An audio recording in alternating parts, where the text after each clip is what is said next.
Shabbat Shalom. Shabbat Shalom.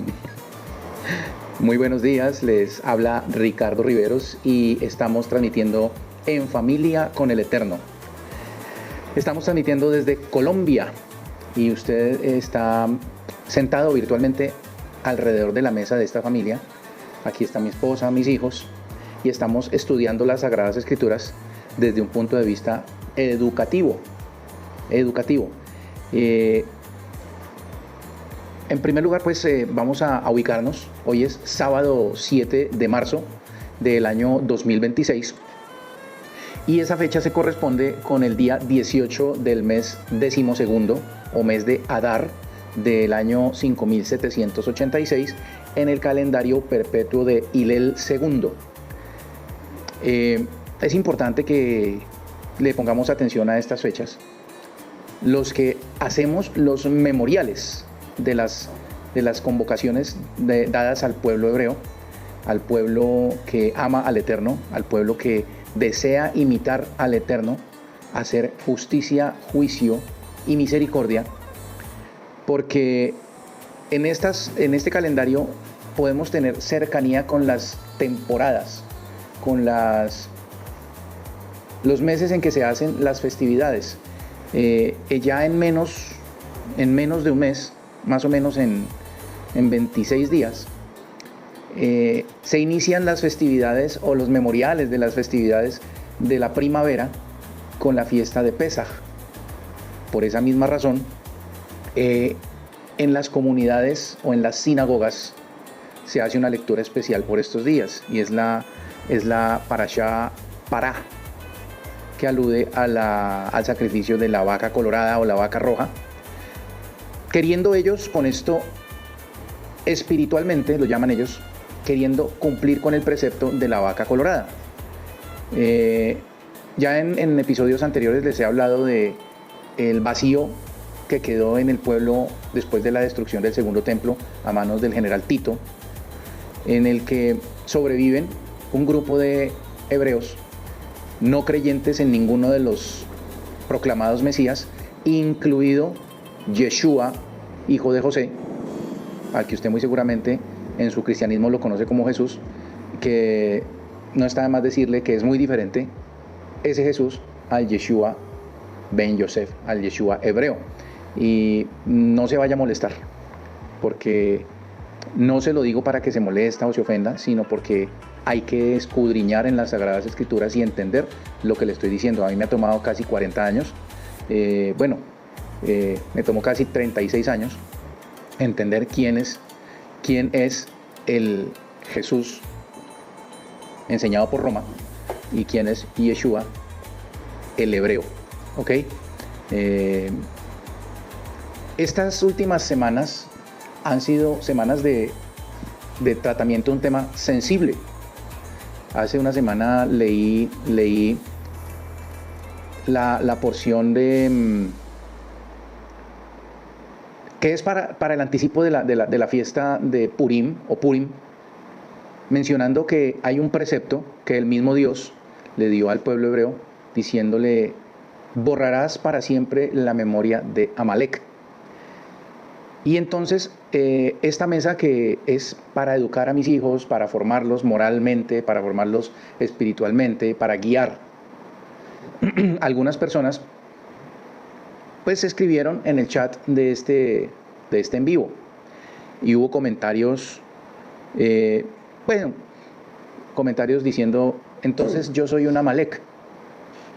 Hombre, si usted es una persona que se considera un Amalek, o sea, claramente usted manifiesta en público que usted odia a la etnia hebrea, a la etnia judía, y usted tiene en su mano decretos firmados por un poder muy grande en este mundo. Cuidado, vas a escalar ese cuadro. Si usted tiene en su mano un decreto firmado para exterminio total de la etnia hebrea, pues hombre, usted es un Amalek. Si usted simplemente está vociferando, pues yo le invito a que reflexione, porque infortunadamente hasta en la nación más agradable y más gustadora de este mundo, ahí hay gente malvada.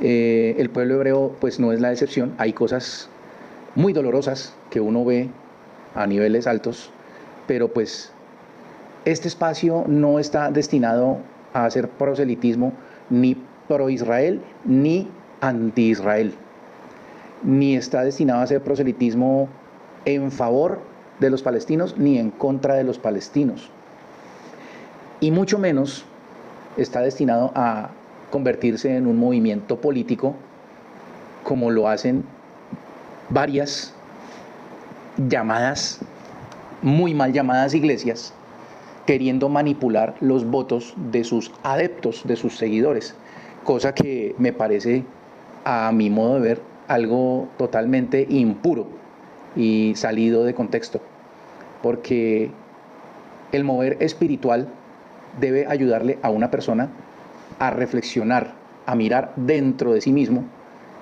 y a adquirir un criterio puro para elegir gobernante. Y el día que yo a usted le diga vote por este, vote por el otro, por favor huya, huya. No se quede aquí mirándome ni escuchándome, porque en ese momento usted va a saber que yo soy un corrupto.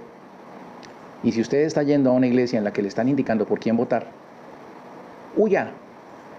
Si usted está yendo a una iglesia en la que el pastor le dice que aparte de todos los impuestos que usted debe pagar aquí en Colombia, por lo menos, un ciudadano de a pie que no declare renta está pagando casi el 35% de impuestos de sus ingresos, y ese pastor le diga que usted tiene que pagar otro 10% porque es que es el diezmo y si no lo paga, entonces usted es un ampón, huya, huya. Hay muchos que de pronto se molestan por esto. Ay, este señor es un hereje que está diciendo que no se debe pagar el diezmo, que no se debe, eso no es de uno. Piense lo que usted quiera. Yo he estudiado estas cosas por muchos años, y yo, en el caso mío y de mi familia, para quien no haya visto las enseñanzas anteriores o los shorts que he subido acerca del diezmo, lo que yo hago en mi familia es, primero, mirar a mi círculo cercano, a quien puedo tenderle la mano, ayudarle con dinero, o en alimentos, o en tiempo, o llevarla a un médico, o asistir a sus enfermedades. Eso hacemos nosotros. ¿Por qué? Porque en este momento no podemos constatar que haya un templo en Jerusalén. No malinterprete la palabra templo, porque es que usted va a una de esas casas donde se reúnen y le dicen, es que aquí es el templo. No, no señor, eso no es el templo. El templo se habla en las Sagradas Escrituras del templo de Jerusalén. Y a los que se les entregaban las décimas de las cosechas eran a los sacerdotes levitas, y ellos de esas colectas, ellos tomaban para su sustento, para su sostenimiento. ¿Por qué? Porque a los levitas no se les dio herencia. La herencia de los levitas, aquí la vamos a estudiar hoy, es el sacerdocio. ¿Por qué lo heredaron? Porque ellos fueron los únicos que no acudieron al becerro de oro. Hoy se lee esa parte de la Sagrada Torá, en donde el pueblo se impurificó con el becerro de oro. ¿Ok? Entonces, si a usted le están exigiendo y lo están coaccionando y le dicen, es que Malaquías, ¿no? Malaquías, se lo saben de memoria estos sinvergüenzas. Malaquías 3:10. Probadme ahora en esto, hay alimento en mi casa. Ustedes me han robado, hay alimento en mi casa, probadme ahora en esto. Si no, os abriré las ventanas de los cielos. Entonces la gente dice, o sea que si yo entrego los diezmos, Dios me abre las ventanas de los cielos. Ya, o sea, Dios es interesado. Entonces si yo entrego el diezmo, Él me manda ahí, me va a ganar el baloto, va a ganar la lotería, en fin.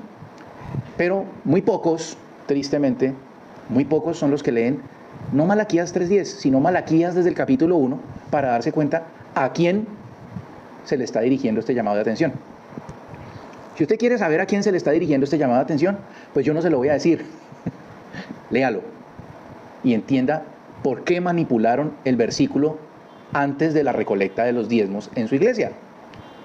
Si usted lo lee con oración y lo entiende, muy seguramente usted va a romper unas cadenas y va a ser liberado. ¿Ok? Hoy la porción o la sección, me gusta más ahora decir las cosas como en español, la sección de la Sagrada Torá es Kitizá, cuando eleves o cuando cuentes. Eso traduce, cuando eleves. Y habla acerca de un primer censo que se hizo en el pueblo hebreo. Pero son muchos los temas que se están abordando en esta porción. Yo me podría quedar en esta enseñanza sentado aquí dándoles información, y al principio tal vez llegue a tenerlos casi 2 horas sentados aquí, y a ustedes de pronto lo aburrí y usted más bien siguió scrolleando o apagó el celular, porque pues hombre, no es, como se los he dicho ya antes, no es pedagógico uno tener a una persona sentada más de 1 hora y 20 minutos. Ya creo que 1 hora y 20 minutos es ya demasiado tiempo. Entonces, mi costumbre ha venido siendo leer toda la porción para tomar de allí la esencia, pero muchas veces pues es una porción larga, y esta Kitizá es una porción larga. Es una porción en la que empezamos a ver cómo se termina de hacer el censo, cómo se hace la pileta o la fuente de bronce en la que los sacerdotes debían lavarse sus pies y sus manos antes de entrar al lugar santo, como un ritual de purificación. Y esta pileta pues era hecha en un bronce muy pulido, y ellos podían verse en esa pileta como en un espejo. Acuérdese que en la antigüedad los espejos eran de bronce, ¿no? Entonces ellos podían verse. ¿Y para qué podían verse? Pues para mirar si su vestido sacerdotal tenía algún tipo de mancha. ¿Ok? Entonces ellos los llamaban a purificarse allí, a limpiarse. Vamos a ir poco a poco. El episodio fuerte, bueno, hay 2 episodios muy relevantes en esta porción, sin decir que los demás no lo sean. Hay 2 episodios muy relevantes que son, primero, el becerro de oro, y segundo, la manifestación de los 13 atributos del Eterno. La manifestación de los 13 atributos del Eterno. Hoy se lee esa porción, ¿ok? Entonces, yo quiero, con todo el respeto por el pueblo hebreo, quiero decirle a usted que lo que estamos viendo, que a muchos nos produce un escozor y un dolor en el alma, lo que se está viendo en el otro lado del mundo, no es algo nuevo, y hay que tener los pies bien puestos en la tierra para poder comprender las cosas y apegarse no a un pasaporte, no a una nacionalidad, no a una conversión, sino apegarse al Eterno, porque usted vino a este mundo a apegarse al Eterno, al Creador de todo lo que existe. Usted no vino aquí a otra cosa diferente. Estamos viendo cosas terribles, y en los libros proféticos dice que la manifestación del reino ocurrirá cuando las naciones lleguen al colmo. La manifestación del reino ocurrirá cuando las naciones lleguen al colmo. ¿Qué les quiero compartir antes de empezar la lectura de esta porción? Les quiero compartir una visión de un profeta, de un libro que de pronto usted nunca ha leído, o de pronto sí ya lo leyó. Pero si no lo ha leído, le voy a compartir la lectura de este profeta para que usted entienda qué sucedía en tiempos del profeta Ezequiel.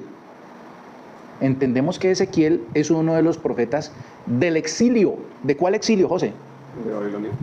Del exilio babilónico, de tiempos, mejor dicho, Ezequiel es contemporáneo de Jeremías, de Daniel y de Isaías. Vamos a leer una visión que tuvo el profeta Ezequiel y vamos a remitirnos al capítulo 8. No es de mi Biblia personal. Aquí voy a leer de una versión que se llama La Reina Valera del año 1960, que muy probablemente sea la Biblia que usted tiene, ¿ya? De pronto usted tiene la Biblia de las Américas o la Dios habla hoy. Pues, si usted tiene forma de, en su celular, cambiar la versión, pues cámbiela. Reina Valera 1960. Y dice de la siguiente forma, y usted va a ver cómo vamos a ir relacionando esto con la paracha Kitizá. ¿Ok? Eso es lo que vamos a hacer hoy.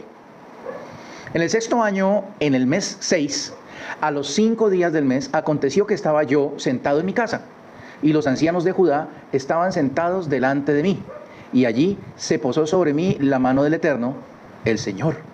Y miré, y he aquí una figura que parecía de hombre, desde sus lomos para abajo. Fuego y desde sus lomos para arriba parecía resplandor, el aspecto de bronce refulgente. Y aquella figura extendió la mano y me tomó por los cabellos de mi cabeza, o me chuneó, agarró el pelo. Y el Espíritu me alzó entre el cielo y la tierra y me llevó en visiones de Dios a Jerusalén. Me llevó en cuerpo y alma, en visión, pero él sintió que lo agarraron del pelo. ¿Y me llevó a dónde? Me llevó en visiones de Dios a Jerusalén. Jerusalén en ese momento estaba desolada, pero él llegó a Jerusalén, a la entrada de la puerta de adentro que mira hacia el norte, donde estaba la habitación de la imagen del celo. La imagen del celo. La que provoca a celos. Y he aquí, allí estaba la gloria del Dios de Israel, como la visión que yo había visto en el campo. Y me dijo: hijo de hombre, alza ahora tus ojos hacia el lado norte. Y alcé mis ojos hacia el norte, y he aquí, al norte, junto a la puerta del altar, aquella imagen del celo en la entrada. ¿En dónde estaba la imagen? ¿De dónde? Del templo. La imagen del celo a la entrada del templo. Me dijo entonces: hijo de hombre, ¿no ves lo que estos hacen, las grandes abominaciones que la casa de Israel hace aquí para alejarme de mi santuario? Pero vuélvete aún y verás abominaciones mayores. Y me llevó a la entrada del atrio y miré, y he aquí en la pared un agujero. Y me dijo: hijo de hombre, cava ahora en la pared. Y cavé en la pared, y he aquí una puerta. Me dijo luego: entra y ve las malvadas abominaciones que estos hacen allí. Espérese un momentico. Le dijo que mirara por entre una grieta. ¿Sí? Sí. ¿Y mirara para dónde? Adentro del templo. Que mirara dentro del templo, de la casa sagrada. Que mirara dentro de la casa sagrada, del templo, en visión.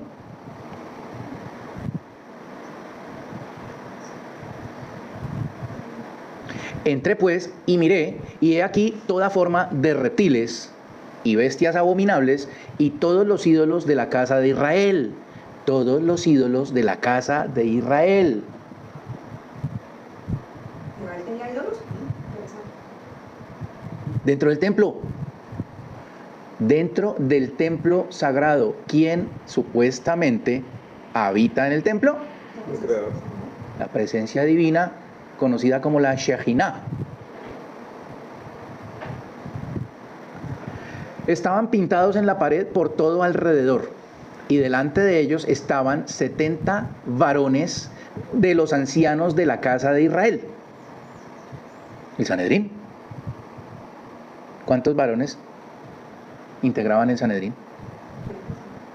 71.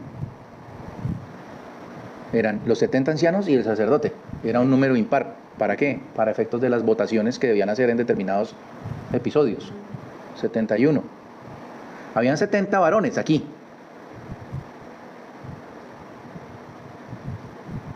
Y Jaazanías, hijo de Safán, en medio de ellos. 71. Cada uno con un incensario en su mano. ¿Qué significa el incensario? Incienso. ¿Qué es el incienso? Las oraciones que suben al templo. Las plegarias. O sea que estos tipos, 70 ancianos y el sacerdote que estaba en medio de ellos, estaban mirando hacia las paredes donde estaba pintado cuanta porquería existía de idolatría. ¿Y qué estaban haciendo? Estaban orándole a los ídolos, ofreciéndole incienso a los ídolos. ¿Ok? ¿Me siguen? Perfecto. No se desconecten. Y subía una nube espesa de incienso y me dijo: hijo de hombre, ¿has visto las cosas que los ancianos de la casa de Israel hacen en tinieblas? cada uno en sus cámaras pintadas de imágenes, porque ellos dicen, el Eterno no nos ve, el Eterno abandonó la tierra. Me dijo después, vuélvete aún, verás abominaciones mayores que hacen estos. ¿Usted creyó que habíamos llegado al final? ¿A lo abominable, lo más terrible? No, espérate que tomamos otro poquito. Y me llevó a la entrada de la puerta de la casa del Eterno, que está al norte. Y he aquí mujeres que estaban allí sentadas endechando a Tamuz. ¿Ustedes se acuerdan quién era Tamuz? ¿Cierto? Luego me dijo, ¿no ves, hijo de hombre? Vuélvete aún, verás abominaciones mayores que estas. Y me llevó al atrio de adentro de la casa del Eterno. Ay, carambas, al atrio de adentro de la casa del Eterno. Y he aquí, junto a la entrada del templo del Eterno, entre la entrada y el altar, 25 varones, sus espaldas vueltas al templo del Eterno y sus rostros hacia el oriente, y adoraban al sol.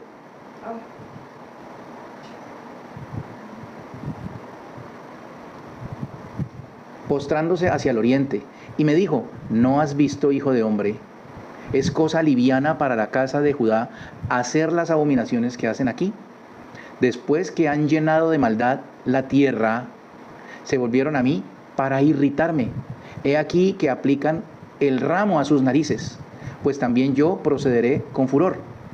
No perdonará mi ojo, ni tendré misericordia, y gritarán a mis oídos con gran voz, y no los voy a oír.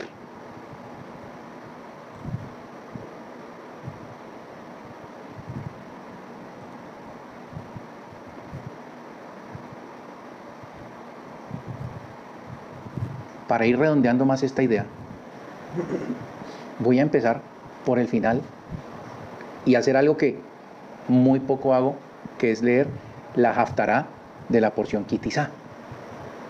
Y la Haftará es el estudio de los libros que se empezó a hacer en tiempos de los macabeos, porque como les decía, no pueden estudiar la Torá. ¿Qué empezaron a hacer ellos? A leer los profetas y a leer las crónicas y todas estas cosas. La Haftará habla de un angelito que era el rey Acab en tiempos del profeta Elías, Eliyahu. ¿Ok? Vamos a ver qué tipo de angelito era el rey Acab, porque es que no porque salga de Israel es bueno y es lindo y es precioso. Yo amo al pueblo santo. Yo amo al pueblo que el Eterno sabe dónde está y quiénes son. Y mi familia ama al pueblo santo. Pero dentro del pueblo santo hay infiltrados, que son los que hacen que la humanidad haya ese tipo de personas que dicen, entonces yo soy un Amalek, manifestando que odian al pueblo santo, sin importar que en ese pueblo haya gente maravillosa, buena, consagrada al Eterno. Esas personas son las que hacen que las naciones odien al pueblo del Eterno. Y es de lo que tenemos que cuidarnos, porque hay una maldición para el que maldiga al pueblo santo. Al que te bendiga lo bendeciré, y al que te maldiga lo maldeciré. Y en ti me serán benditas todas las familias de la tierra. Pero hay personas que nacieron muy seguramente de un linaje de la etnia que el Eterno escogió como depositario de su Torá, con el compromiso de expandir esa Torá a las naciones y llenar a la tierra del conocimiento del Eterno. Hay personas nacidas de esa etnia que se corrompieron y que hoy en día están haciendo fiestas, acabando, y como dice la lectura anterior, llenaron la tierra de maldad. No es el pueblo escogido el que ha hecho eso. El pueblo escogido está luchando contra la maldad. Pero hay personas que se ponen el nombre del Eterno y hacen asquerosidades. Y no quedarán sin castigo. Acabamos de leer Cuando clamen, no los voy a oír. Vamos a leer esta Haftará y luego sí, vamos a leer hasta donde lleguemos con la parashá, con la sección, con la porción Kitizá. En el libro de los Reyes, el primer libro de los Reyes, en el capítulo 18, dice, verso 1, tiempo después, ¿al tercer año de qué? De que hubo sequía. Hubo sequía. Elías le dijo al rey Acab, no va a llover por 3 años. Al tercer año que hubo sequía, Elías, tuvo revelación de la palabra del Eterno que decía, anda, preséntate ante Acab, pues haré llover sobre la tierra. Eliyahu fue y se presentó ante Acab. El hambre que había en Samaria era muy fuerte, había hambruna. Acab llamó a Abdías, en hebreo Obadiahu, su mayordomo. Abdías reverenciaba mucho al Eterno, era un piadoso, era un sádic. Dese cuenta, un rey perverso tiene un mayordomo, un sádic, un justo, un hombre bueno. Abdías tiene una historia hermosísima. Abdías tiene una historia hermosísima. Estúdiela en el libro de los Reyes para que se dé cuenta qué hizo Abdías. Cuando Jezabel estaba exterminando a los profetas del Eterno, Abdías tomó a 100 profetas y ocultó a 50 en una cueva y los alimentó con pan y con agua.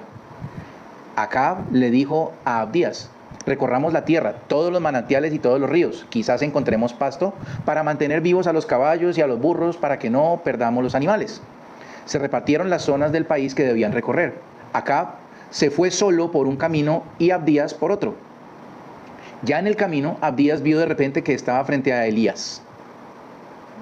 Lo reconoció, se prosternó y le dijo, ¿es usted mi señor, Elías?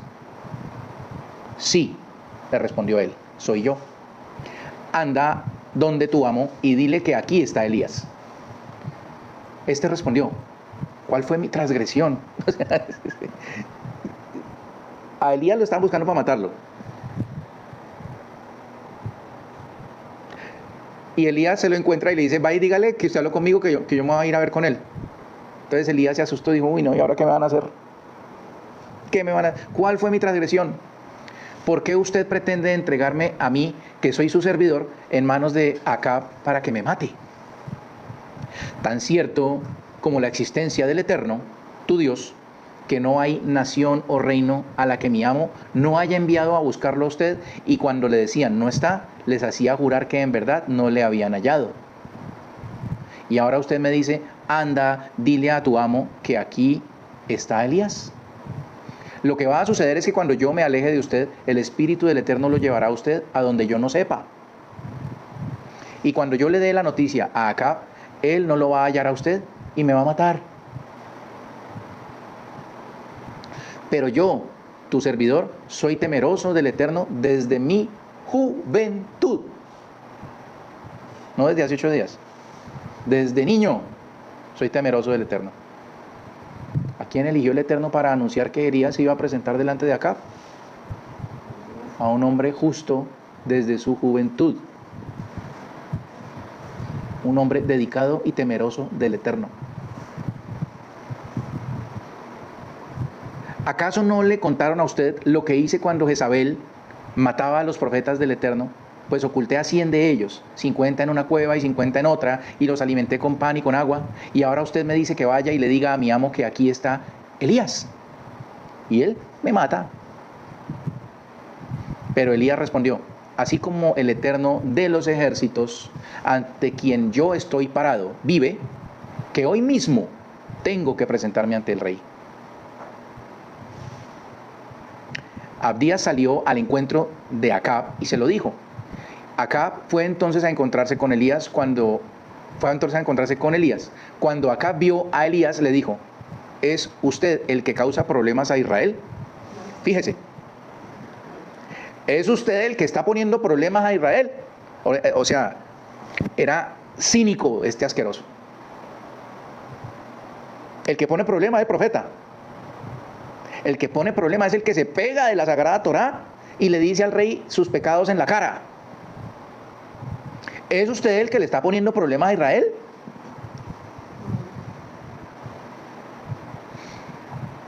No soy yo el que causa problemas a Israel, le respondió, sino tú y la casa de tu padre, por abandonar los preceptos del Eterno y por haber rendido culto a los Baales.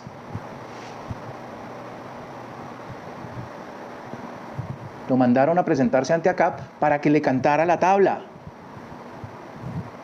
Pero este asqueroso le decía al profeta: usted el que está trayendo, usted es el que causa la hambruna.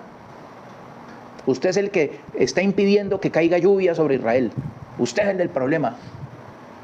¿Se da cuenta que eso no es de hace 8 días? ¿Se da cuenta que eso es de hace cientos de años que viene sucediendo? Perversos y asquerosos subidos en un trono. Ahora envía mensajeros y convoca a todo Israel en el monte Carmel. Y convoca también a los 450 profetas de Baal. 450. Y a los 400 profetas de Asera. 450 más 400 da 850. Líderes religiosos de Israel. Becerro de oro, serpientes y asquerosidades en las paredes del templo, en los sótanos del templo, en los lugares escondidos, en oscuro. Y aquí tenemos 850 asquerosos profetas de Baal. Profetas. Personas con determinado nivel de autoridad sobre todo el pueblo. Yo me pregunto si había algún tipo de comicios electorales, si estos eran los que le decían a la gente del pueblo: hay que votar por este, hay que votar por el otro. Se lo dejo a usted.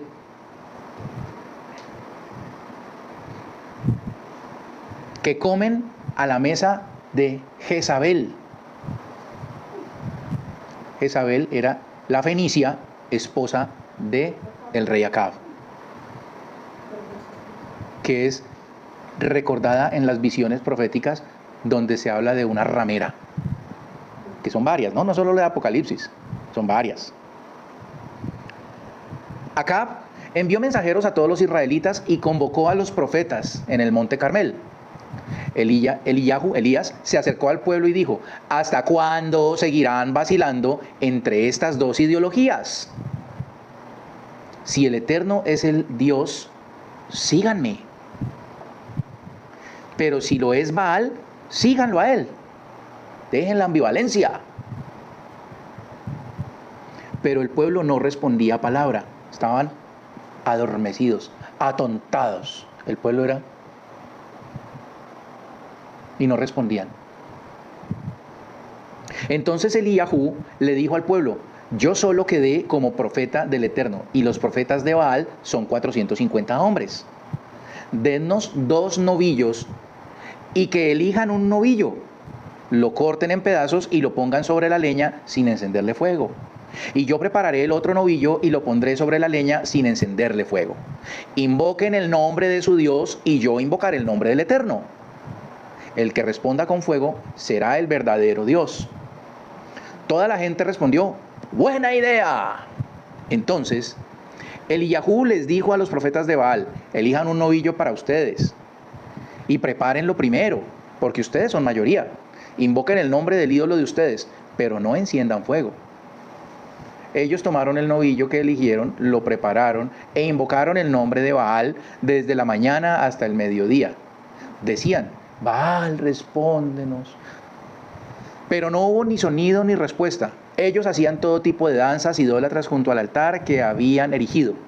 Al mediodía Eliyahu los puso en ridículo. Les dijo: griten más fuerte, porque es un Dios. Quizá esté conversando, o persiguiendo enemigos, o se fue de viaje, o de pronto está durmiendo, y toca despertarlo. Ellos gritaban y se hacían heridas con espadas y lanzas, pues así era su costumbre, hasta que la sangre chorreaba. Pasado ya del mediodía, ellos continuaron profetizando hasta la hora de la ofrenda de la tarde. Pero no hubo ni voz ni respuesta, ni nadie que les prestara atención. Entonces Eliyahu le dijo a todo el pueblo: acérquense a mí. Y todo el pueblo se aproximó. Él se puso a reparar el altar del Eterno que estaba destruido. Eliyahu tomó 12 piedras, tantas como las tribus de los hijos de Jacob, a quien el Eterno se le reveló y le dijo: Israel será tu nombre. Con aquellas piedras construyó un altar en el nombre del Eterno e hizo alrededor del altar una zanja donde pudiesen sembrar 2 seah de semilla. Luego acomodó la leña, cortó en trozos el novillo y lo puso sobre la leña y dijo: llenen 4 jarras de agua y derrámenla sobre el altar, derrámenla sobre el animal sacrificado y sobre la leña. Luego dijo: háganlo una segunda vez. Y lo hicieron por segunda vez. Y dijo: háganlo por tercera vez. Y lo hicieron por tercera vez. El agua corría alrededor del altar y también llenó de agua la zanja. Cuando era la hora de hacer la ofrenda de la tarde, el profeta Eliyahu se presentó y dijo: oh Eterno, Dios de Abraham, Dios de Isaac y Dios de Israel, que hoy mismo se sepa que tú eres el Dios de Israel y que yo soy tu siervo, y que hago todo esto porque me lo ordenaste. Respóndeme, oh Eterno, respóndeme. Hazle saber a este pueblo que tú, oh Eterno, eres el Dios. Así harás retornar sus corazones. Entonces bajó un fuego del Eterno que consumió la ofrenda y también la leña, las piedras, el polvo y el agua que había en la zanja. Todo el pueblo lo vio y se prosternaron y exclamaron unánimemente: el Eterno es Dios. El Eterno es Dios.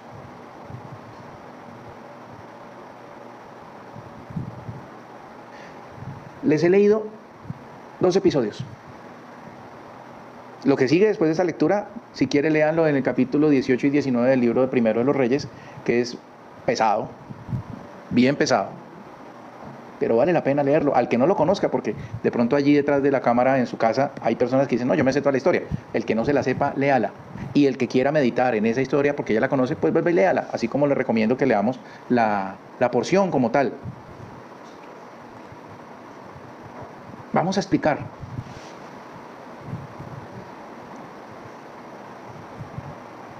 En Ezequiel, en el capítulo 8. El capítulo comienza con una precisión quirúrgica y fue en el 6º año, en el 6º mes, en el 5 del mes. Nos da la fecha perfecta. ¿En el 6º año de qué? ¿En el 6º mes de qué? En el 6º año del exilio. En el 6º año del exilio, 6 años después del exilio. Los sabios de bendita recordación enseñan que la Torá no es un libro de historia mundana. Cada fecha es una señal en el camino del alma. El Malbim comenta que esta datación específica nos sitúa en el exilio, pero con un detalle crucial: el profeta está en su casa y los ancianos de Judá están sentados delante de él. ¿Están en dónde? En tierra extraña. Están en tierra extraña, en tierra impura, donde se idolatraban más de 350 dioses.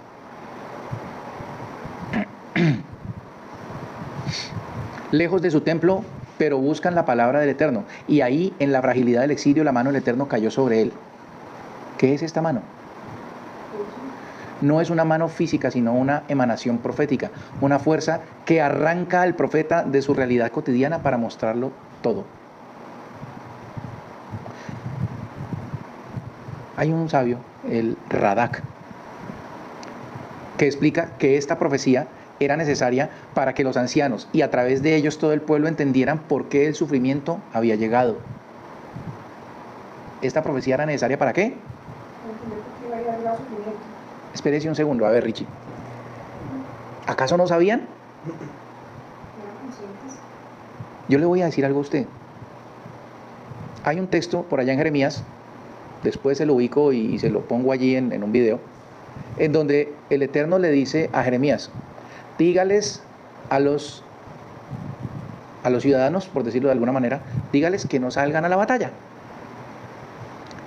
que no vayan a pelear, que los que salgan se van a morir. Dígales que cuando vengan por ellos y se los lleven cautivos, que se vayan tranquilos, que se vayan. Que allá yo los voy a prosperar, que se vayan.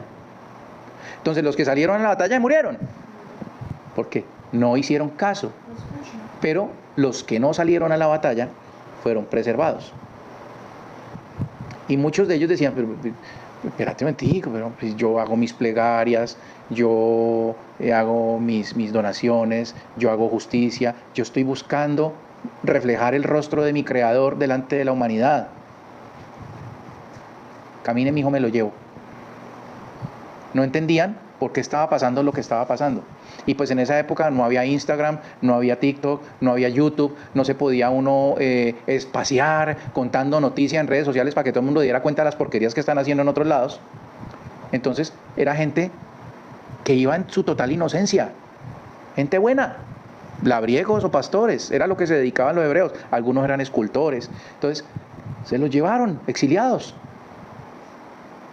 Entonces aquí era necesario explicar, le voy a contar qué fue lo que pasó, para que usted se lo diga a estos señores ancianos que están aquí tristes y lamentándose porque pues fueron exiliados, los invadieron. El Señor nos abandonó.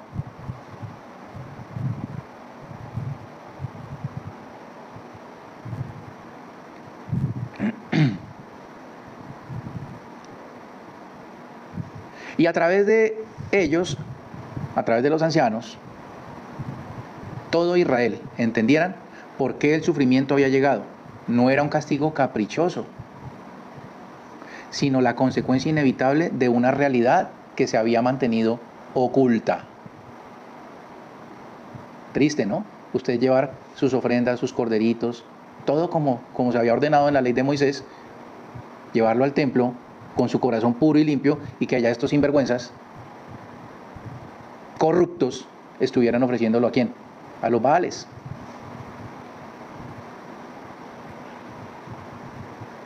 Entonces Ezequiel ve la figura, no ve a Dios, porque el hombre no puede ver a Dios y vivir. Yo aquí abro un paréntesis, a menos que Dios decida que lo pueden ver, como ocurrió en el monte Sinaí con Moisés, Aarón, Nadab, Abiú y 70 ancianos, que ya lo leímos hace unos días, y vieron al Dios de Israel y no murieron. Entonces sí hay excepción, claro que sí.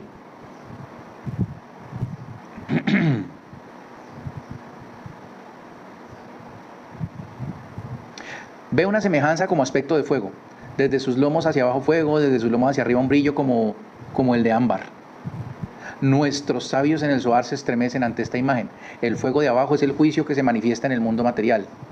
El brillo de arriba es la misericordia, la luz oculta. Esta dualidad nos enseña que lo que vemos abajo es solo un reflejo de lo que ocurre arriba. El profeta está a punto de presenciar el juicio, pero el juicio nace de la misericordia que busca despertar al pueblo. La mano divina toma a Ezequiel por un mechón de su cabello y el espíritu lo eleva entre la tierra y el cielo, llevándolo en visiones de Dios a Jerusalén. En visiones de Dios es algo clave. El profeta no viaja en cuerpo físico a Jerusalén. Su cuerpo permanece en Babilonia entre los ancianos, pero su alma es transportada para ver la realidad espiritual que dicta la realidad física. ¿Y qué es lo primero que ve? Lo dejan en la entrada de la puerta interior que da al norte, donde estaba el asiento de la estatua de la envidia, la que provoca celos. Allí, en el mismísimo acceso al templo, hay un ídolo. Y para que no quepa duda de la paradoja, el verso 4 dice: y aquí que allí estaba la gloria del Eterno, Dios de Israel, como la visión que yo había visto en el llano. Qué terrible lección, queridos amigos. La gloria del Eterno está presente, pero el pueblo ha colocado un ídolo. Es como si un hijo, uno de ustedes, pusiera la imagen de un extraño sobre la mesa, justo delante de mí. El Eterno dice: hijo de hombre, ¿ves lo que ellos hacen? las grandes abominaciones que la casa de Israel comete aquí para alejarme de mi santuario. Observen la precisión del lenguaje. No es Dios quien se aleja arbitrariamente. Son las acciones del pueblo las que crean un espacio de ausencia. Hay otro sabio, el Sforno, comenta que la presencia divina no puede morar donde hay idolatría. No por limitación de Dios, sino por la incompatibilidad de la verdad absoluta con la mentira absoluta. La estatua era la envidia o los celos, porque el hombre al adorar la materia despierta los celos de un Dios que nos creó para ser su compañía exclusiva. En las 13 midot, en los 13 atributos que se leen en esta porción de esta fecha, dice que Él es el celoso. ¿Se acuerdan? Que Él es el celoso. Pero no un celoso enfermizo. Porque hay gente que se justifica, es que yo soy muy celoso porque es que Dios es celoso. Y son unos enfermos. No es ese celo.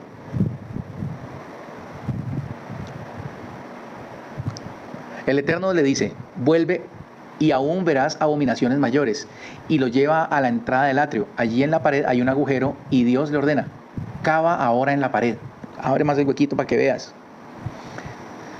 El Baal Shem Tov enseñaba que siempre debemos cavar en la realidad. La superficie esconde un interior.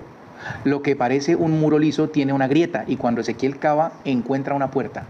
Entra y ve algo inimaginable. Pintadas en las paredes alrededor de todo, figuras de reptiles, bestias abominables y todos los ídolos de la casa de Israel.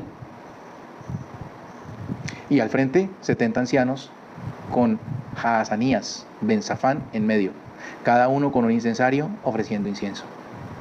70 ancianos, como los 70 miembros del Sanedrín. Los líderes espirituales, los que debían ser faros de luz, estaban en la oscuridad y en habitaciones de sus imágenes. El Talmud en el Sanedrín 63b se estremece al relatar que estos ancianos no eran gentiles, eran los sabios de la generación. Y su pecado era doble, no solo la idolatría, sino la hipocresía. Lo hacen en la oscuridad, en habitaciones cerradas. Piensan que pueden ocultarse y dicen, Dios no nos está viendo. Dios abandonó la tierra. Estamos por cuenta de nosotros. Miremos a ver cómo nos vamos a defender porque Dios nos abandonó.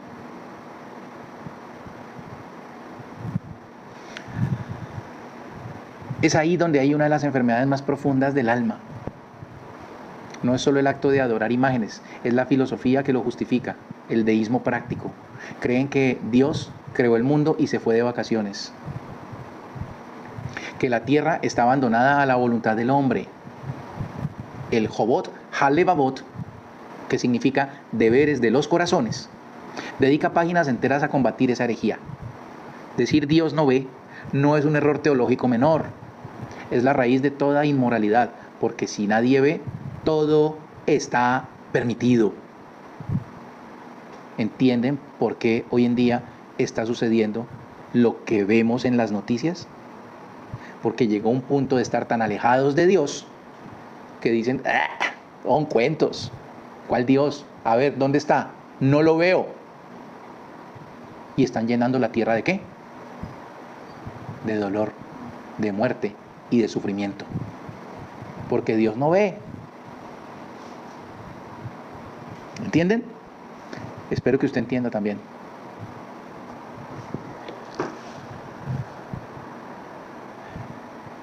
Pero el profeta ve y el Eterno ve.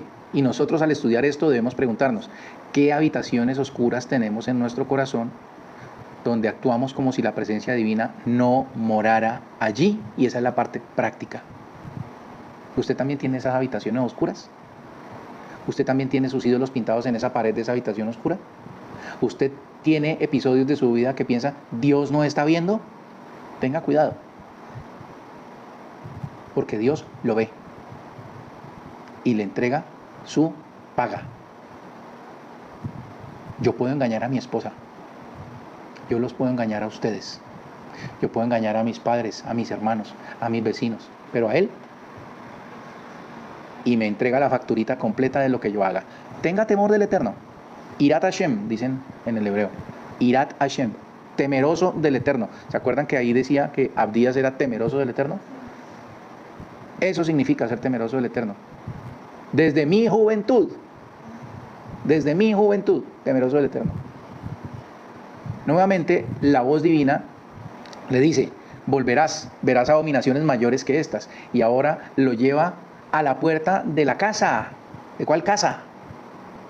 Del templo. A la puerta del templo. La que da hacia el norte, y allí sentadas ve a mujeres llorando por Tamuz, imagínense, llorando por un ídolo. Las plañideras llorando, llore que llore.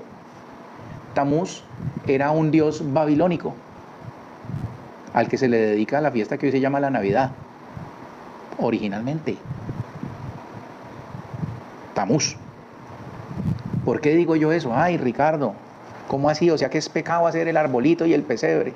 Pues hombre, haga su arbolito y su pesebre, pero en la historia antigua, el que nacía en el solsticio de invierno, el 25 de ese mes, se llamaba Tamuz. Entonces, cuando usted celebra una natividad en Tamuz, el 25 de diciembre, usted está celebrando el nacimiento de Tamuz. Ay, pero es que yo no lo hago por eso. Bueno, si no sabía, ya sabe. De allá viene esa festividad. ¿Ok? Porque acuérdese que cuando se sincretiza en el concilio de Nicea, cuando se sincretiza el culto romano, la idolatría romana, con la fe de los nazarenos, hay una mezcla. Eso se llama, precisamente la palabra se llama sincretismo. Se juntan. Entonces, lo suyo más lo mío, hagamos una religión, creemos una religión, ¿ok? Y ahí sale, ay, vamos a celebrar las Navidades, el nacimiento de Cristo. Bueno, esa es una de las razones por la que el Jesús griego, el Jesús romano, es una razón tonta y básica. Porque el Jesús romano no es el mismo Yeshua hebreo. Esa no es de fondo.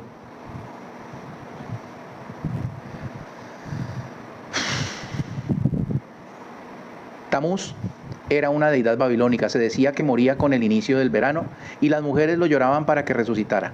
Era un culto de fertilidad, sensual y vacío. ¿Cuál es la mayor abominación aquí? Quizás, como señalan nuestros comentaristas, es la naturaleza del pecado. El primero era político, la estatua. El segundo era intelectual, la filosofía de los ancianos. El tercero, emocional. Las mujeres, el alma de la nación, derramaban lágrimas para llorar, pero no por la Shejiná, que se alejaba.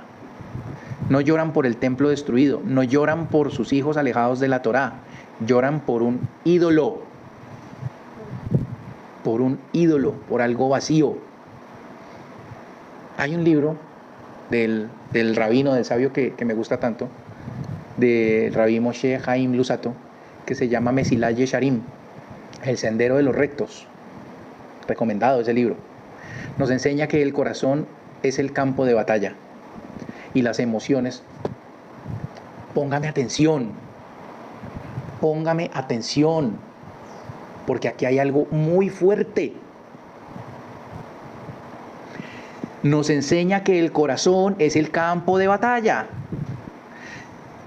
Si las emociones, las lágrimas, que son la expresión más pura del alma, se corrompen y se dirigen a objetos indignos, entonces la persona está perdida. Es más fácil corregir una mala acción que una emoción mal dirigida. Llorar por lo que no merece lágrimas es vaciar el alma de su capacidad de santidad. Ay, con la Virgencita no se me meta. Con los santos no se me meta. Es mi fe. Es en lo que yo creo. ¿Cómo rescatamos a una persona de la idolatría? Si llora por mamarrachos. ¿Cómo rescatamos a una persona? Estas plañeras lloraban por Tamuz, lloraban por el muñeco. Dígame usted, por eso se les enseña en esta fe. ¿Qué pasó cuando se murieron los hijos de Aarón? Nadab y Abiú. ¿Cuál fue la orden que le dieron a Aarón? No llores. Usted no llore ni les haga duelo.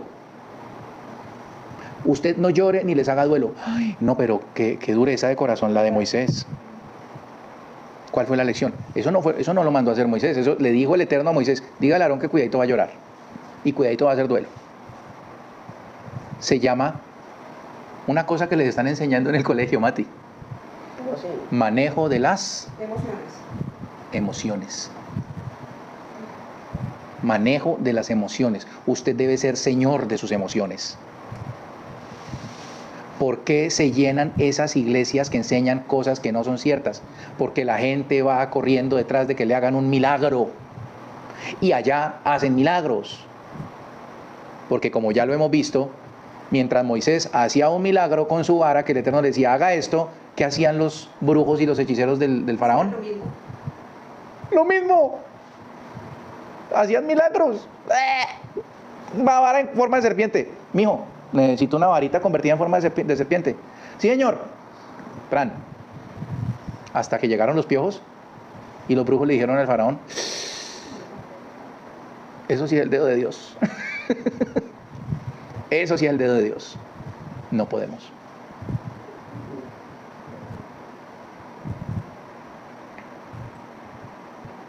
Por última vez el Eterno dice: vuelve aún, verás abominaciones mayores que estas. Y lo lleva al atrio interior de la casa de Dios, al patio de los sacerdotes, a la entrada del Ejal, entre el pórtico y el altar, el lugar más sagrado donde un hombre podía pisar.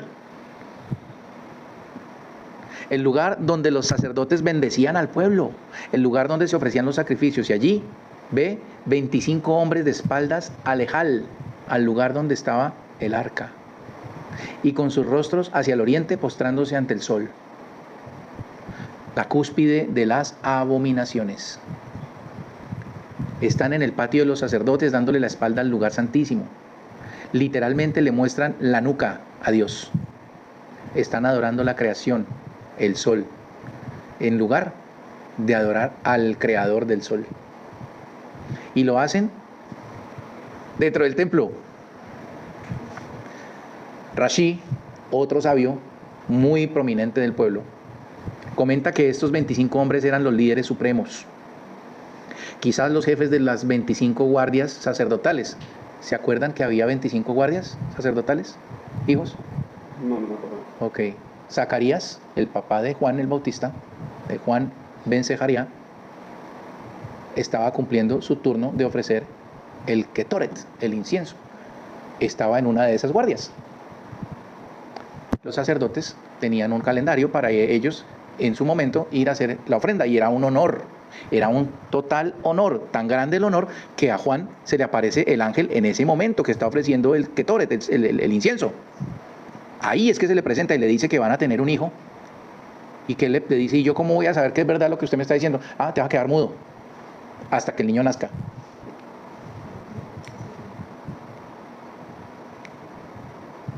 Esa fue la señal que le dio el ángel, porque él dijo: no, yo creo que yo dormí mal. No creo. ¿Yo cómo voy a creer que eso es verdad? Yo soy un viejito y mi señora también. Te va a quedar mudo hasta que nazca el pelado. Bueno, señor. Me quedo mudo. Ese era el turno. Aquí está hablando de que esos 25 representantes eran los representantes de los 25 clanes.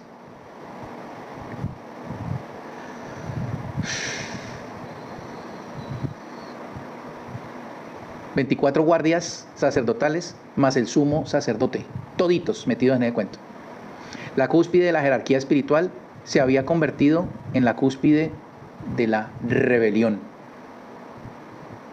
Y el Eterno sentencia: no es cosa leve para la casa de Judá hacer las abominaciones que hacen aquí, porque llenaron la tierra, oigan, porque llenaron la tierra de violencia.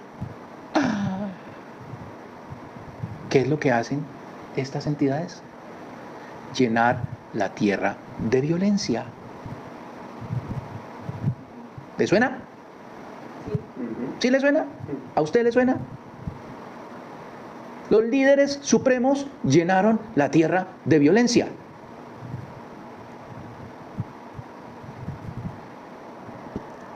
Y volvieron a provocarme a ira. Y aquí que ellos acercan el ramo a sus narices. ¿Qué significará eso del ramo a la nariz?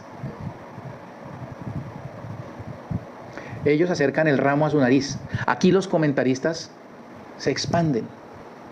El Rashi explica que era una práctica idólatra persa. Tomar un manojo de varas y en señal de adoración al sol llevárselo a la boca o a la nariz. Otros dicen que era un gesto de desprecio, como diciendo, esto es lo que pienso de tu olor agradable y de tus sacrificios. Pero el Malbim ofrece una interpretación más profunda que es una joya para el Hasidut. Dice que la palabra hebrea para nariz es af, que también significa ira. El ramo o el sarmiento, semorá, puede aludir al poda o corte. Están literalmente alimentando su propia ira. Están provocando el juicio sobre sí mismos. Cada acción idólatra, cada espalda vuelta es una vara que aviva el fuego del rigor divino. Y la conclusión es aterradora. También yo actuaré con furor. No perdonará mi ojo, ni tendré piedad. Y clamarán a mis oídos con gran voz, y no los oiré. Hay un punto sin retorno, donde el grito deja de ser una plegaria y se convierte solo en ruido.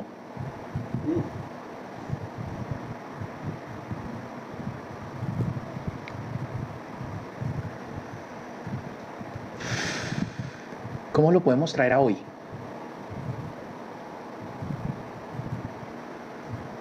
Porque lo importante es, ¿para qué me sirve esto que está leyendo este viejo? ¿Para qué sirve en mi vida? Esto se llama En Familia con el Eterno. Esto no se llama movimiento ¿qué? ¿Cómo es que se llama? Fundamentalista, ni se llama movimiento activista, pro lo que ustedes piensen, lo que quieran. Esto se llama En Familia con el Eterno.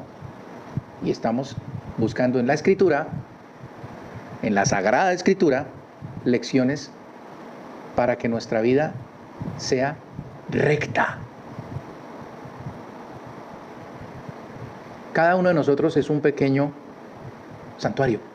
Lo leímos, lo reflexionamos la semana pasada, ¿cierto? Uh-huh. Cada uno de nosotros es un pequeño santuario. ¿Dónde mora el Eterno?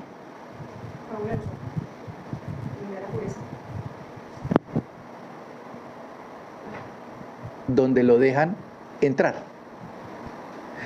Y se me viene el libro de Revelaciones, capítulo 3, verso 20. He aquí, yo estoy a la puerta y llamo. El que oye mi voz y abre la puerta, entraré a él y cenaré con él y él conmigo. ¿Dónde habita el Eterno? Donde lo dejan entrar. Donde lo dejan entrar. Donde lo dejan entrar. La visión de Ezequiel no es solo un reporte histórico de la corrupción del primer templo, es un espejo para nuestra propia alma.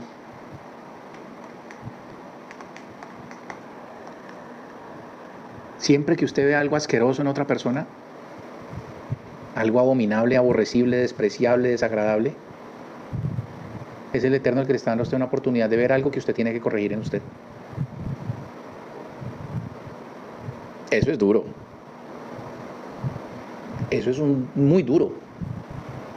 O sea, usted me está diciendo, Ricardo, que cuando yo veo esa vieja chismosa, esa vieja presumida, engreída, vanidosa, usted me está diciendo que es que yo soy así. Revísese. Porque yo no soy el que le está mostrando la vieja chismosa, engreída, vanidosa, gastona. Es el Eterno el que le está permitiendo verla y que le cause a usted. Entonces, si el Eterno nos está permitiendo ver las abominaciones del pueblo hebreo y nos asquea lo que hacían los líderes, ¿será que el Eterno nos está diciendo, ojo, mijito, que usted está cayendo en eso o está susceptible de caer? Todas estas cosas les acontecieron en figura y quedaron escritas para nosotros, a quienes han alcanzado los finales de los tiempos. Decía por allá el rabino Shaul. ¿Se acuerdan que lo hemos leído también? Todas estas cosas les acontecieron en figura y quedaron escritas para nosotros, a quienes han alcanzado los fines de los tiempos.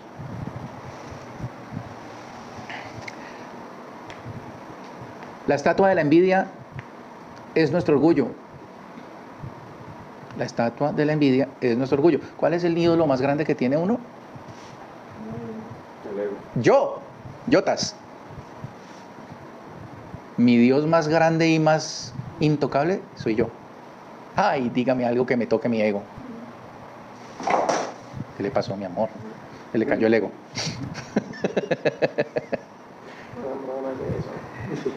La estatua de la envidia es nuestro orgullo. La imagen que tenemos de nosotros mismos, el ego que lo colocamos en la entrada de nuestro corazón, impidiendo la entrada del Eterno. Las cámaras de las imágenes, ¿qué será eso? Son nuestros pensamientos secretos. ¿Quién entra aquí? Dios no ve, ¿cierto? El cuarto oscuro, aquí, y aquí es que se ven todas las cochinadas que uno puede pensar, ¿sí o no? Y uno dice, Dios no me está viendo. Sí, lo está viendo, porque el Eterno lo ve todo. Los rincones oscuros de nuestra mente, donde cultivamos fantasías, rencores o deseos que no nos atrevemos a confesar. Cavamos en la pared de nuestra propia conciencia y encontramos allí ídolos modernos. Dinero, poder, aprobación social. Los 25 hombres de espaldas al templo son nuestras acciones cuando, estando en el lugar correcto, nuestro corazón está en otro lugar. Usted está ahí sentadito y yo lo veo y yo digo, me está parando bolas. Y pues a las 5 de la tarde, ¿de qué le hablé hoy, mijo? Yo no me acuerdo. Esos son los 25 hombres que están en el Ejal dándole la espalda al arca. A pesar de que están en el templo, están adorando al sol.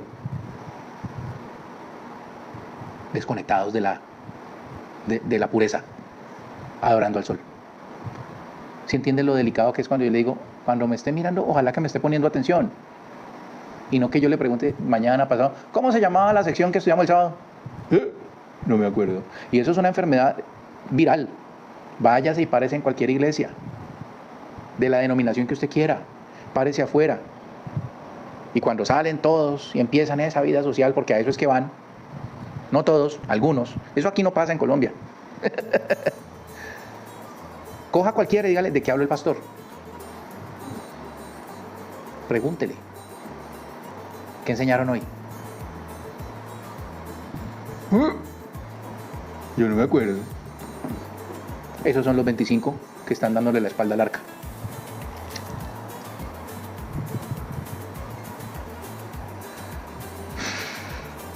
Le damos la espalda al Eterno mientras aparentamos servirlo. Nos postramos ante el sol, ante las luces brillantes y vanas de la cultura que nos rodea dentro de nuestra propia alma.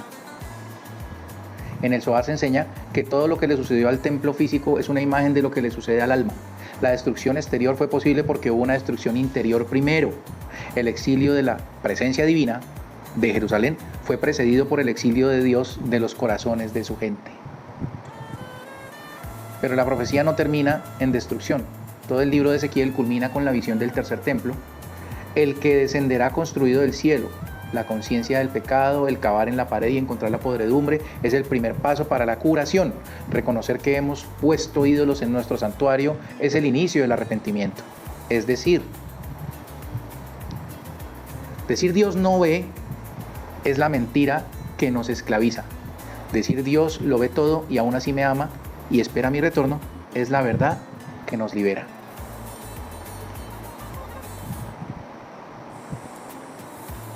Y nos dieron las 10:43. Lea la porción en su casa. No la voy a leer.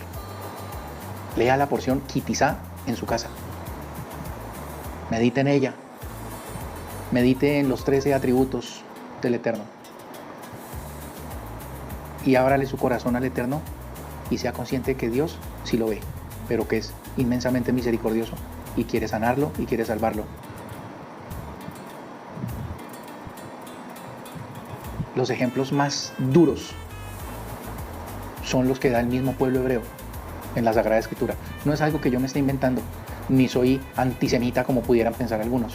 No, lo dice la Escritura. Y si leer la Escritura y leer la forma en que los reyes trataban a los profetas de Dios es antisemita, y enseñarlo, pues entonces soy un antisemita. Que el Eterno nos libre, porque no me considero un antisemita ni un antijudío. La Escritura nos está diciendo, los mismos del pueblo que creían que el haber sido elegidos era un privilegio en sí mismo y no un deber, y se pervirtieron y se corrompieron. Ese ejemplo nos tiene que mostrar a nosotros que debemos considerar, sí, un privilegio, conocer al Eterno, pero más un deber sagrado, que es lo que usted debe entender. Les habló Ricardo Riveros y les deseo un resto de Shabbat lleno de bendición y una nueva semana plena, completa en el Eterno. Saludos y bendiciones.